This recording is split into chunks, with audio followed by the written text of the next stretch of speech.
Slight change to the Roweb Road King, because I'm going off track a wee bit, and I'm going to do another part of my video log on my next project. And my next project is to buy a car for myself. I have a company car which gets me my day-to-day sort of travelling, but I'm looking for something for weekends and things like that. So I've eventually made the plunge, and I've decided on this little beauty. Now, this is a Rolls Royce, 1980 Rolls Royce Silver Shadow. It's currently down in Southampton. What I know about cars is similar to what I know about motorbikes. Quite dangerous. And there's no point in me going down to Southampton and seeing this car, because I could maybe kick the tyres and have a look at it and say it was good, and then buy a pig in the poke. So what I'm going to do is I have arranged with the seller to take it to a Rolls Royce independent specialist near him and have a report done in the car, and based on how that report goes, hopefully I can purchase this car. Now, why am I doing the video log? Quite simply, I've been researching this for a number of weeks. I've never had a classic car before, but I've had some nice cars. I've had Porsches, 911s, I've had 3 Bentleys, I've had a BMW i8 Roadster latterly, which I just sold this week. Loved all the cars, but this is a boyhood dream. I mean, the car is sort of 40 years old, 41 years old, but you know, to me this was iconic. This was a car which I loved when I was small, and I'm now at an age whereby Ferraris and Lamborghinis don't excite me. I find the ride in the cars are too rough, and this is just like a big comfy couch. So I've been looking around for one in a good condition. These cars can be picked up from £3,000 upwards. Dearest ones I've seen are probably in the 40,000s, which I've had basically everything sort of done to them. Now, I think if you buy one at 3,000, you're buying let's just say a project. I don't intend to do that. I intend to buy something which is drivable straight away. I don't mind spending a bit of money on it, making sure it's fully serviced, etc, etc, and there's no obvious problems on it. So the technical report will come back to me and tell me that. Based on what that technical report says, I will hopefully buy the car. I may not pay what the seller's wanting, but it depends on how much work has to be done there. Then I'll need to transport the car up from Southampton to Glasgow, which I'll do by trailer and not drive it up. Why am I doing this? Well, when I was researching this, there's a multitude of various YouTube videos on it, but this video is going to take this from day one, where I'm looking at the car, hopefully going to purchase it, bring it up, see what needs done to it, and just diary it over the coming months and years, and let people see either how difficult or how easy it is to run such a car. I'm quite prepared to tell you how much it costs me to do things, and give the listener or the viewer a chance to maybe make their own informed decision as to whether they want to get involved in that. But this is completely new to me. Never had a car this old, so it really is quite exciting. And the car, certainly on the pictures, does look in very good condition. But you know, it's a lovely car, with which they term the Everflex roof, which to you and me is probably like a vinyl roof. And I'm hoping that that's a wee bit out of focus, but I'm hoping the report comes back well and we can go to the next stage. I have spoke to the Rolls Royce independent specialist and said to him, look, to give me a report and also give me a costing of what it needs for the car to be brought up to, let's say, totally safe condition and something that we're quite happy with. Thereafter, he may actually quote me for additional work, which may not be required necessarily at day one, but possibly maybe a few months down the line. So depending on what all that costs, I may well have the work done down in Southampton before I bring it up. So let's just watch this space. The next thing we will get is a copy of the technical report from the specialist. And when I get that, I'll go through it with you and I'll tell you what the outcome of that is. So stay tuned, and hopefully we've got something maybe to buy later on.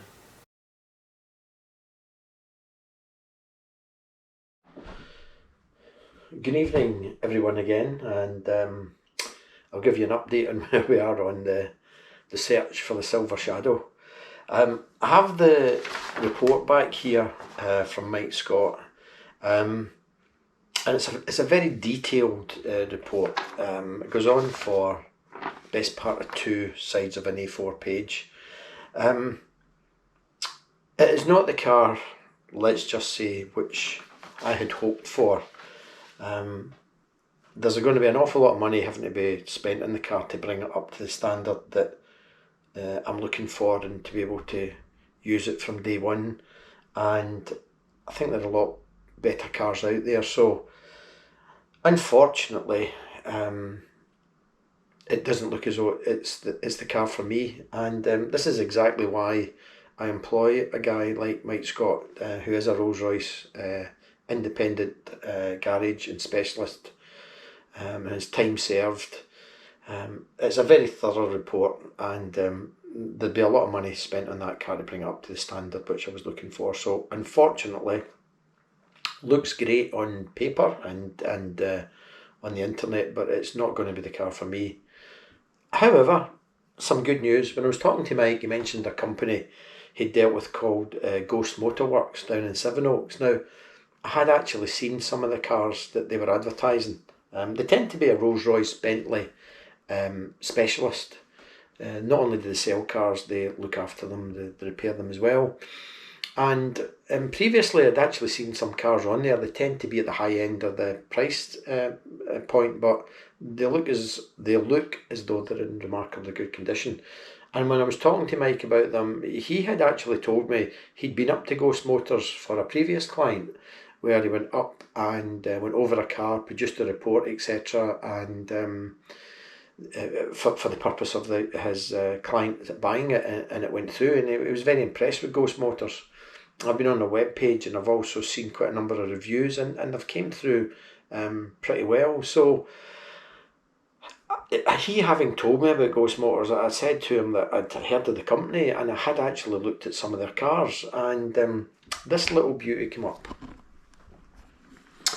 Now, this is a 1979 Rolls-Royce Silver Shadow 2, 41,000 miles, and it looks the part. So I spoke to Mike about it, and one thing Mike did say is that the advertised price, he said the garage won't move on the price, but any work that is required on the vehicle they will undertake at no additional cost. So that suits me down to the ground. Yes, price is important, but what I want is a quality car. If somebody's and if I can believe we're getting value for money, I'm prepared to pay the price.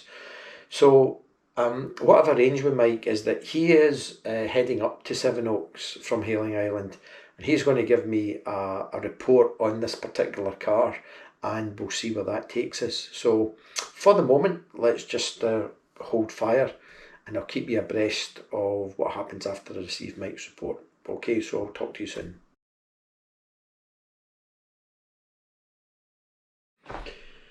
Good evening, happy viewers again, and the latest update. Well, I've got some good news. I've got a report from Mike from Mike Scott now, back on it's a Lemon Blue Silver Shadow Mark II, and it's a very, very good report. The bottom line, I won't go into details on it, but the bottom line, it's a good car. Mike has been over it thoroughly, and he's basically come up with 15 points, which he would like rectified in the car. Some minor, some nothing particularly major, but you can be damn sure there's a few £1,000s worth of work to be done in the car. I've spoken to Ghost Motorworks, and they are happy to go ahead with the repairs to the car and servicing of the car for the price that was we've agreed. So everything looks fine. So basically what I've done now is I've paid a deposit of £4,000 to Ghost Motors, and they will now undertake over the next period to have the car, any faults in it rectified, any repairs done, etc. Now, we are in mid-September at the moment, 2021, and they're quoting about 4 weeks for these repairs to be done. So, that's fine. I've asked them to go ahead with that, paid the deposit, and it looks like we've got a Silver Shadow on the way. What I'm looking at the moment is I'm just looking at some ways of getting the car up here, transporting it. I've been given a name of a company called Falkirk Car Transporters, I think they're called. So I think we'll probably go with them to bring it up. In the meantime, I've bought two other things. I've bought a rain cover, which I will keep it. I will keep it under that, and while I've still got the car out prior to the winter.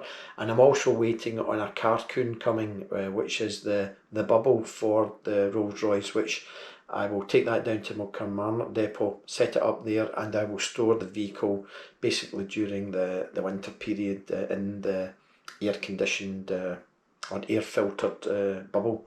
So that's where we are. The next update I'll give you is hopefully in about 4 weeks' time, when I can tell you the car's ready and on its way to us. So stay posted, and I'll keep you updated on the search for Rolls Royce Silver Shadow 2. Okay.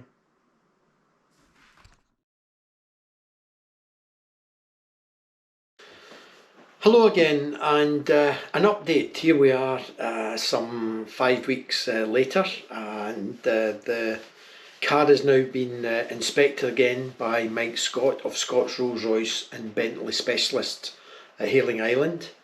Mike went down the other day and went through the report which he'd done 5 weeks ago.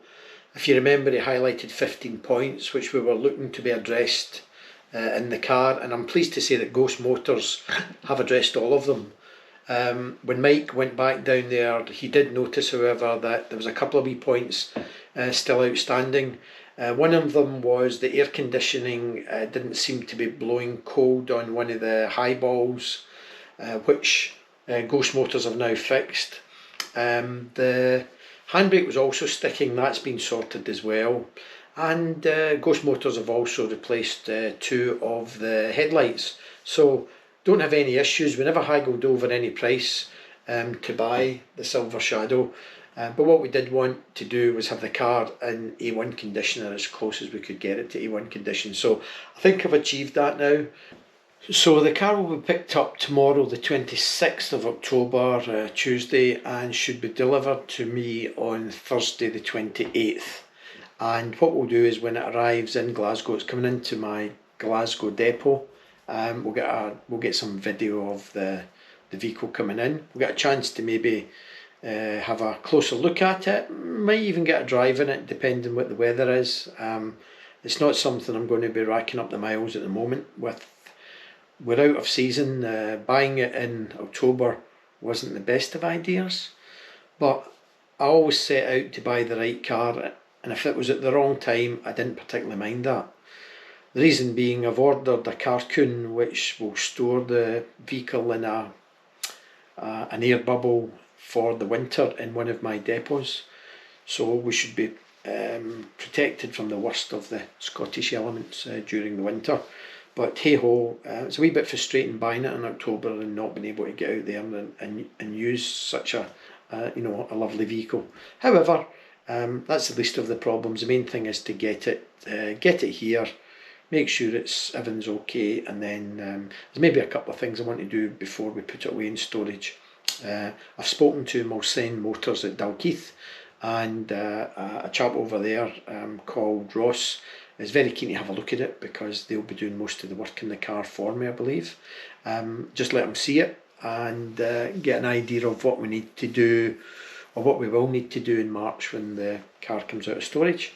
I'm also in the process of buying a trickle charger for it, just to keep the battery topped up while it's being stored. So a number of wee things. And also I've spoken to somebody about looking at the piping around the leather seats, which Mike had said was looking a wee bit worn in certain bits. So we'll see how bad that is. Whether that needs to be done this side of the new year, we don't know. We'll have a look at it, see how bad it is. But yeah, a number of things we can do before we could put the car in storage, and I'll keep you updated on them. So next stage is car delivery, and we'll revisit the video log once the car comes then. Okay, so let's look forward to that.